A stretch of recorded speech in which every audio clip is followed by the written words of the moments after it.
Years ago, I was vending here in East Liberty. This was like 25 years ago.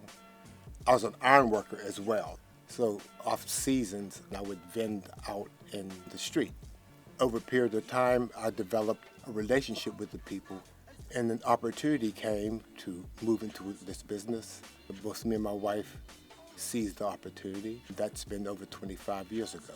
When we first opened the store, we would visit different African shops, different cultural shops, getting different ideas, buying different artifacts. We went to Ghana, we went to Gambia, Senegal, we went to Mecca, gathering the things that you see in the store today. I think my dad's store, it's so much more than selling a product. You know, his store has been a beacon of hope for a lot of different people, and also representation because, you know, he's a black man in Pittsburgh, and there aren't a lot of black-owned businesses in the city, and he's one of the last standing few. I'd say that Jamil's is more than a store. I think it's a space where you come for community. It's a spiritual place where, you know, you can gain advice, wholeness. It's so much, and it's so needed and so necessary. I can remember the first time when I came into Jamil's, I was looking for a book about the Black Panther Party. And I actually talked to Jamil. We had a long conversation. We talked about the Black Panther Party. We talked about the difference between the Civil Rights Movement and the Black Power Movement. If I had went to another bookstore, they would have just sold me the book and I would have walked out. So it was an opportunity for me to gain some knowledge, for me to gain some wisdom, for me to gain some insight. But then I also got the book that I needed as well. This would have been about 10 years ago.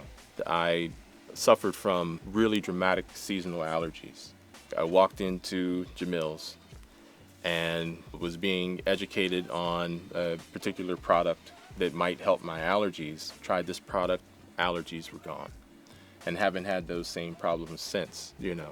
It wasn't about a sale. It was about being helped. It's a lot harder to find small businesses that offer the products that you like to buy, and even harder to find more culturally appropriate products. You consider just going down the street and seeing things that were once familiar no longer there. It kind of is traumatizing in a way when you think about just how quickly change can happen and occur without very much input from the people that live there. I don't think the developers kept in mind how much this area really appealed to African Americans and what they needed in their communities. It's bringing in a different crowd, and I think that really takes away what this was originally, you know, about. I feel that small businesses in East Liberty aren't being nurtured. The businesses who have been here prior to a lot of the redevelopment, they receive certain resources that Black businesses haven't received, such as rent abatement, or they receive special priority when it comes to commercial spaces that are available if they need to relocate. It's not as intentional when it comes to Black businesses. There's not an intent to keep them as part of this community. You'll have a Black business that's been in the community for 20, 30, maybe even 40 years, trying to compete against these larger organizations and having a difficult time because their customer base, which is predominantly African American, are also pushed out because property values increasing.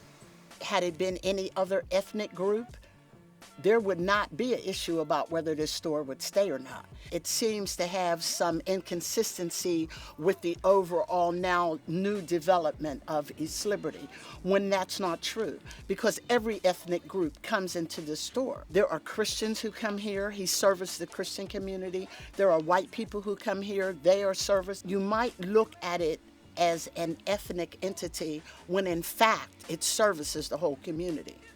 The changes have become so rapid and expanding that it hasn't given people time to even make a move. So we've been here for a quarter of a century, and now all of a sudden we're being forced out. I don't really see an outpouring of consideration and concern among the new developers.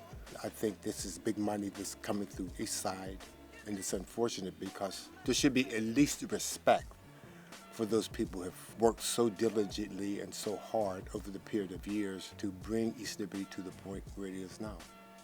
A lot of times we sit back and say, well, I'm not affected by it. But the next thing that happens is you will be affected if you don't do something about this. It's affecting all of us. And then if we don't do something about this right now, we don't get organized, we don't get involved, you will be next. Your store, your church will be pushed out. The time is now.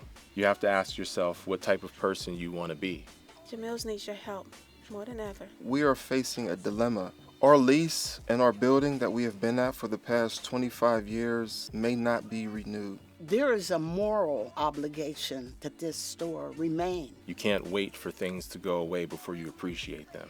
We can't sit and silently watch displacement continue to ravage our community. This is an opportunity for all of Black Pittsburgh to come to Jamil's and support what's happening. There's 3 ways that you can help.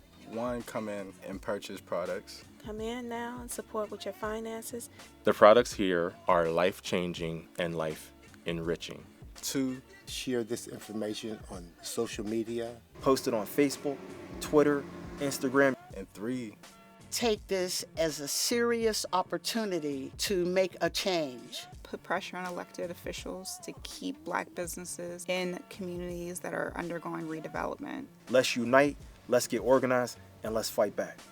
And just continue to shop at Jamil's.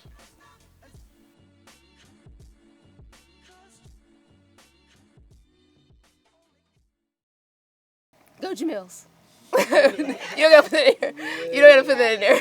That was great. That was great.